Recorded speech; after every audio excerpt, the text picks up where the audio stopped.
அழகியவர்கள் மூவலூர் ராமாமது அம்மையாரை பற்றி நம்மளோடு பேச இருக்கிறார். வருகிறே.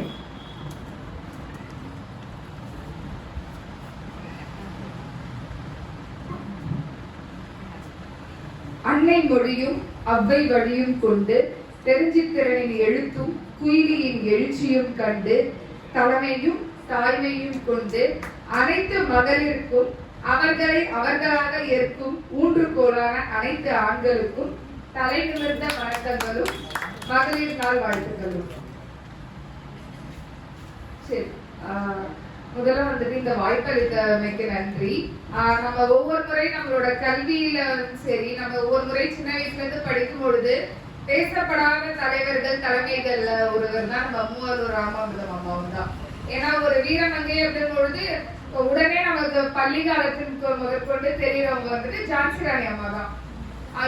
ஒரு மாறுவேட போட்டி வந்தா ஜான்சி ராணி அவர்கள் தான் தெரியும். இப்பதான் வந்துட்டு வேலு நாச்சியாரும் குயிலியும் மெல்ல வந்துட்டு அவங்களுக்கு தெரியவே வருது. அப்ப அப்படி இருக்கும் பொழுது இன்னும் பல தலைமைகள் பல தலைவிகள் இருக்கும் இந்த மண்ணில நம்ம பிறந்திருக்கோம். இன்னும் இதை வந்துட்டு நாடறிய வீடறிய நம்ம கொண்டு சேர்க்க வேண்டும். அதற்கான ஒரு முயற்சி தான் இது.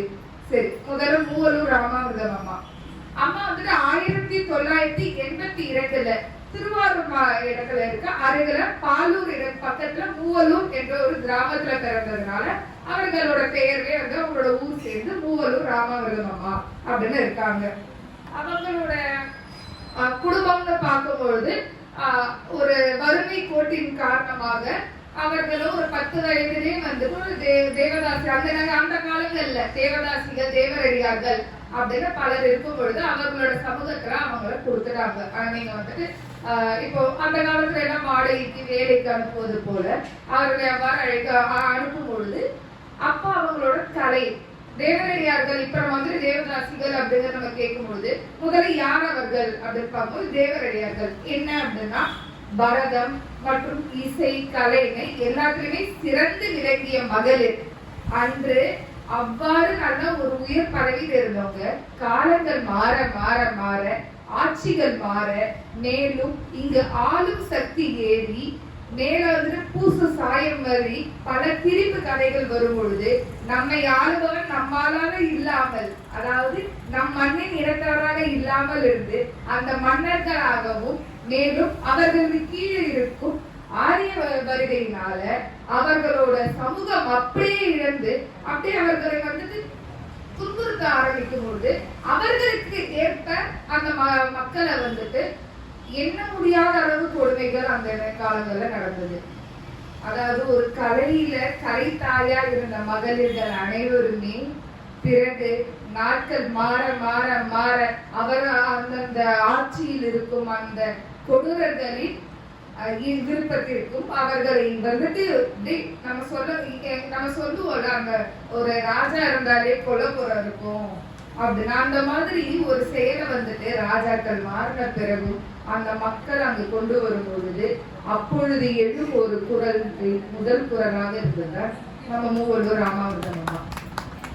அவர்கள் அந்த கலையை நல்லா கற்று தேர்ந்த பொழுது அவர்களோட வறுமையின் சூழல் காரணமாக ஒரு முதியவருக்கு வந்துட்டு அந்த கோயில் வளாகத்துல இருக்கிறவங்களுக்கு அவங்கள வந்துட்டு திருமணம் செய்ய கட்டாயம் செய்த பொழுது அவர்கள் அதிலிருந்து வெளிவந்து சுயமரியாதை திருமணம் அவர்களுக்கு விரும்பியவரே அவர் அந்த திருமணம் செய்தார்.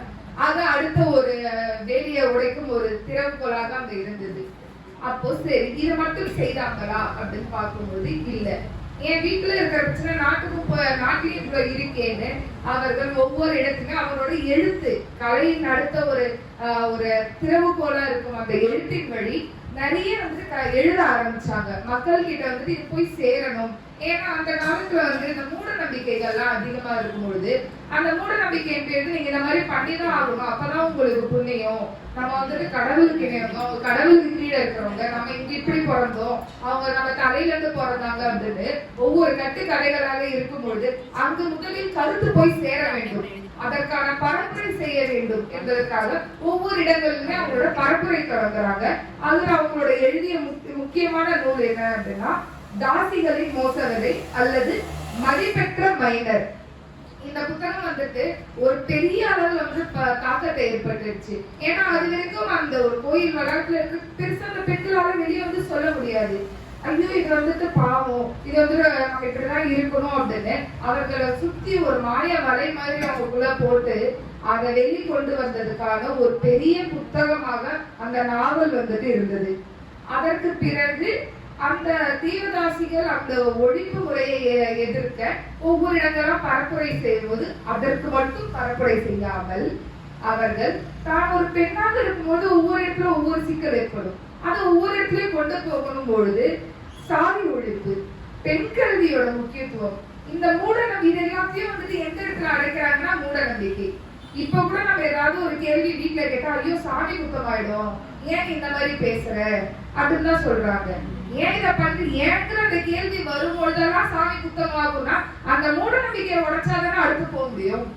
இந்த 3 நாட்கள் நீ ஒதுக்கி இருக்கும்போது தீட்டு அப்படின்னா ஏன் அவங்களோட கல்வி அங்க ஏன் பறிக்கப்படுது? இந்த இடத்துல வந்துட்டு ஒரு ஆணுக்கு தான் கீழே இருக்கணும், குழந்தை திருமணம் இப்படி இருக்கும்போது இதை ஒவ்வொன்றாக நான் எரிக்க வேண்டும் என்றால் முதலில் இருக்கும் அந்த ஆணி வேறான மூட நம்பிக்கையை எரிக்க வேண்டும். அப்பொழுது நான் என்னோட வீட்டில் இருக்கும் கருத்தை நாட்டிற்கு கொண்டு சேர்க்க வேண்டும் என்று அப்பொழுது ஒவ்வொரு கட்சிகளில் அவர்கள் முதலில் பரப்புரை செய்வதற்கு ஒரு ஆதரவாளராக இருக்காங்க. அப்படி அவங்களோட அரசியல் பயணம் என்பது 1925 முதலில் காங்கிரஸ் இருந்தது. பிறகு பெரியார் வந்தபோது சுயமரியாதை இயக்கத்துல அவங்க பெரிய ஒரு பேச்சாளர். அவங்களோட அந்த சுயமரியாதை திருமணம் அவங்க வாழ்வியலில் இருந்ததை ஒவ்வொரு வீட்டிலும் ஒவ்வொரு மக்களிடம் கொண்டு சேர்ப்பதற்கு பெரிய ஒரு இடமா இருந்தது வந்து நம்ம பெரியாரோட சுயமரியாதை இயக்கம். அப்போ அதற்கப்புறம் 1925 1930 காலகட்டத்துல நடக்குது.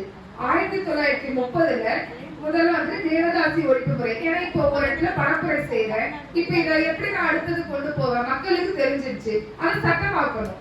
ஏன்னா முதல்ல தெரியறதுக்கான முதல்ல கருத்து போயிடுச்சு, கருத்து போனதுக்கு அப்புறம் கொஞ்சம் தெளிவாகிறாங்க.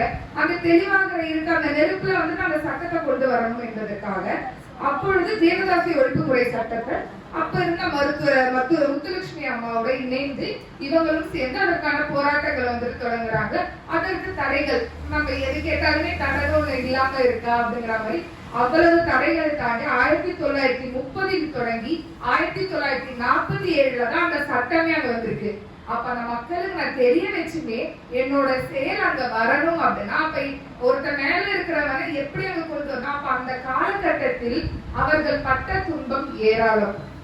ஏன்னா இப்ப நமக்கு தெரியும் ஒரு சின்ன பதிவு நம்ம ஒண்ணு போடுறோம் அப்படின்னா அதை முடக்குவதற்கு எவ்வளவு சக்திகள் இருக்குமோ அப்போ ஒரு பெண் முதல்ல வந்து எழுந்து வராங்க அப்படிங்கும்போது அவர்கள் படாத துன்பம் இல்லை. இப்ப இதற்கு முன்னாடி சொன்னாங்கல்ல அவங்களோட வயது கூட பார்க்காம அவங்களோட உடல் கிழிக்கப்பட்டதுன்னு. அவ்வாறு அவங்க போற இடங்கள் எல்லா இடத்துலயுமே அவ்வளவு ஒரு இழிவு பேச்சு, அவ்வளவு அடி, அதுக்கப்புறம் அங்க இருந்த ஆட்சியில இருக்கிறவங்க ஆளும் வர்க்கம் அப்படின்னு ஒவ்வொருத்தருமே அத்தனை முறை சிறை போறாங்க. ஒரு பெண்ணாக்கு அவங்களோட செயல்பாடுகளை ஒவ்வொன்றா எழுத்த ஆரம்பிச்சுட்டாங்க. ஆனால் இந்த மாற்றத்திற்காக தொடர்ச்சியான செயல்பாட்டு பட்டு பிறகு 1947 தான் இந்த சட்டம் உள்ள வருது. இதற்கு இடைப்பட்ட காலங்கள்ல நமக்கு என்ன பிரச்சனைக்கு இங்க பஞ்சமாகிற மாதிரி 1937 இந்திய எதிர்ப்பு போராட்டம் அது ஒரு 3 கட்டமா நடக்கும் பொழுது அப்ப அடுத்து என் மேல நான் உனதை கொண்டு வரும்போது மறுபடியும் என் மேல ஒண்ணு இப்ப எப்படி வந்துட்டு ஒரு கருத்து வருதுன்னா அதுக்கான திசை திருப்பிகள் நிறைய இருக்கும். ஒரு கருத்தை நம்ம கொண்டு போறோம்னா நம்மளுடைய திசை திருப்பி எப்படி இருக்குமோ அந்த மாதிரி மேலும் இப்போ ஒரு கவிஞர் படிச்சிருந்தாங்க என்னோட மண்ணுல வந்துட்டு இங்க மண்ணிலே இல்லாத அந்த மொழி இங்க வருதுங்கிற மாதிரி. அப்ப அந்த இந்திய எதிர்ப்பு போராட்டம் நடக்கும்போது ராமாவதம் அம்மா, தர்மாபால் அம்மா எல்லாருமே திருச்சியில இருந்து ஒவ்வொரு இடங்கள்லயா நடைப்பயணமா 40 நாட்கள் மேல நடைப்பயணமா நடந்து வராங்க. அதுவும் எப்படி நடப்பாங்க அப்படின்னா இப்ப மொத்தமா வந்தோம் அப்படின்னா இந்த காவலை புடிச்சுப்பாங்க. அப்ப என்ன பண்ணுவாங்கன்னா ஒவ்வொருத்தரும் ஒவ்வொரு ஊரா பிரிஞ்சுப்பாங்க. ஒவ்வொரு ஊர்களும் சென்று ஒவ்வொரு தெருக்களுக்குமே பிரிந்து சென்று அங்க இருக்கும் மக்களை வந்து பேசி இப்ப நம்மளுடைய மொழி இப்படி வந்திருந்தா நம்மளால இதுக்கப்புறம் நம்மளோட தாய்மொழிக்கான இடம் போயிடும், நம்மளால இங்க வாழவே முடியாது அப்படின்றத அந்த மக்கள் கிட்ட ஒவ்வொரு வீடுகளுக்கா சென்று சொல்லிட்டு வராங்க. அப்படி அந்த மக்கள் அங்க வந்து ஒவ்வொருத்தருமே அழித்திருறாங்க. ஒரு 5 பேர்ல ஆரம்பிச்சு இங்க சென்னை மாகாணம் வரும்போது ஒரு பெருந்திரளா வருது. நம்ம வந்துட்டு இந்த உப்பு சத்தியாகிரகம் தான் வந்துட்டு ஒரு பெரிய போராட்டம் அப்படின்னு நினைக்கிறோம். இல்ல 3 கட்டங்களாக ஒரு தாய்மொழி அந்த தாய்நாட்டில் இருக்க வேண்டும் என்பதற்காக ஒரு போராட்டம். அதை 3 கட்டங்களாக பண்ணும்பொழுது அத்தனை பேரிட அத்தனை ஒரு உயிர்கள், இந்த ஒரு ரத்த பூமிங்கிற மாதிரிதான் இந்த மண் வந்துட்டு இருந்தது. அப்போ அது ஒரு வெளிநாட்டு பத்திரிகை ஸ்டேட்ஸ்மேன் பத்திரிகையில சொல்றாங்க, ஒரு தாய்மொழிக்காக இவ்வளவு பெரிய ஒரு போராட்டம் நடந்தது இங்கதான், இதுதான் இது வரைக்குமே வரலாற்றுல இருக்குன்னு. ஆனா இந்த மக்களுக்கு நமக்கு இன்ன வரைக்குமே நம்ம அதே ஒரு நிலையில தான் இருக்கோம். அந்த கருத்து பரப்புரைங்கிறது இல்லாம அந்த ஒரு நிலையில இப்ப இந்த ஒரு போராட்டம் நடந்து தெரியாது. இப்பவுமே வந்துட்டு நம்மளோட கல்வித்துறையில இந்த இம்போசிஷன்ங்கிறது ஒரு பேராகிராஃப், அவ்வளவுதான். ஆனா அத்தனை பேரிடர், அத்தனை துன்பங்கள் ஒரு திருச்சியில இருந்து இங்க நடக்கணும் அப்படின்னா யோசிப்பாங்க, பிரிச்சு நடப்பாங்க. பிரிச்சதுக்கு அப்புறம் ஏன்னா ஒன்னா இல்லைன்னா புடிச்சிடுவாங்க காவல்துறை. அவங்க போனோம்னா 6 வாரங்களுக்கு மேல அவங்க அப்படியுமே அந்த வரவழியில 6 வாரங்களுக்கு மேல சிறை தண்டனை.